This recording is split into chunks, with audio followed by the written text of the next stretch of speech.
बोलो वैष्णो माता की जय। तो हाँ, आपको पता ही चल गया है कि हम यहाँ पर आए हैं वैष्णो माता जी के दर्शन के लिए।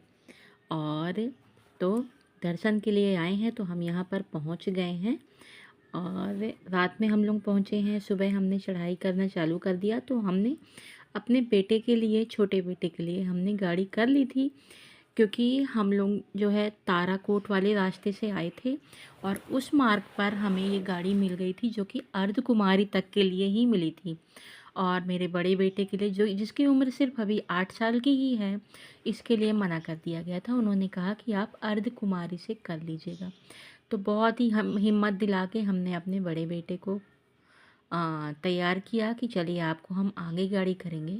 और छोटे बेटे के लिए हमने आराम से 400 रुपये में ये हमने किया था। चूँकि ताराकोट मार्ग पर ज़्यादा गाड़ियाँ भी नहीं थी, इसलिए ज़्यादा ऑप्शन भी नहीं था, तो हमको करना पड़ा। हमने भवन के लिए बहुत किया।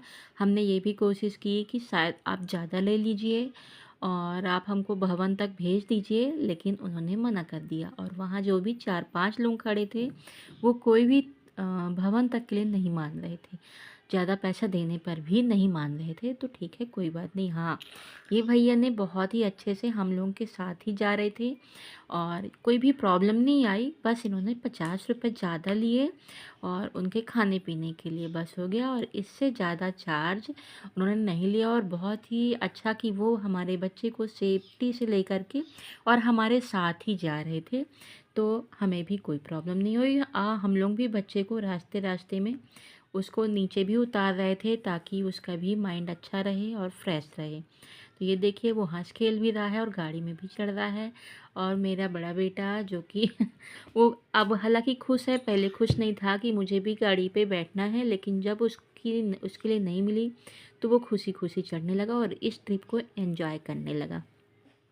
तो हमने माता रानी के बहुत ही अच्छे से दर्शन किए। हाँ, हम लोगों को आगे चलने के बाद एक चीज़ और, अगर आप 3 बजे वहाँ पहुँचते हैं तो सबसे पहले रोपवे की टिकट कटा लीजिए, क्योंकि हम लोगों ने जो गलती की है, हम वहाँ पहुँचकर माता रानी के दर्शन के लिए लाइन पर लग गए और निकलते निकलते 5 बज गए थे और रोपवे की टिकट कटना बंद हो गई थी।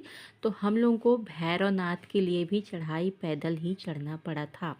तो पूरी रात हो गई थी, तो इसलिए। और ये देखिए, जो ताराकोट वाला मार्ग है ये बहुत ही साफ़, एकदम क्लीन, और कहा जाए तो एकदम खाली रहता है, तो कोई दिक्कत नहीं आती है। चूँकि मैं पहली बार ही आई हूँ, तो मेरे जो साथी थे उन्होंने कहा कि आप इसी मार्ग से चलिए, तो हम लोगों ने इसी मार्ग से ट्राई किया। तो हम लोग अभी चढ़ाई कर रहे हैं और चढ़ाई करने के बाद मतलब उतरते समय रात हो गई थी हम लोगों को। और मैं सुबह 4 बजे नीचे पहाड़ पे मैं उतर पाई थी। तो ज़्यादा प्रॉब्लम नहीं आती है, लेकिन हाँ, ताराकोट वाले मार्ग से जाएं अगर बच्चों को लेके, तो ये सोच के चलें कि यहाँ ज़्यादा गाड़ियाँ नहीं मिलेंगी। और हाँ, वो अपनी मर्ज़ी से ही आपसे पैसे भी लेंगे और मर्ज़ी से वो लोग जाएंगे भी, क्योंकि ये भैया हम लोगों को ज़्यादा परेशान नहीं किए हैं। और आप देख लीजिएगा कि आपको क्या है। और ये देखिए, वहाँ का नज़ारा बहुत ही अच्छा है। हम लोग बहुत ही अच्छे से, हम लोगों ने सुबह 9 बजे चढ़ाई स्टार्ट कर दी थी और 9 बजे चढ़ाई स्टार्ट करने पर हम लोग कम से कम 3 बजे के लगभग हम लोग ऊपर पहुँच गए थे। और 3 बजे के बाद हमने दर्शन किए। दर्शन करने के बाद फिर हमने भैरवनाथ की भी चढ़ाई करना स्टार्ट की थी, जहाँ कि हम 9 बजे पहुँचे थे। और जैसे माता रानी सबको आशीर्वाद देती हैं, वैसे हम पर भी और आप पर भी आशीर्वाद बनाए रखें। बोलिए वैष्णो माता की जय।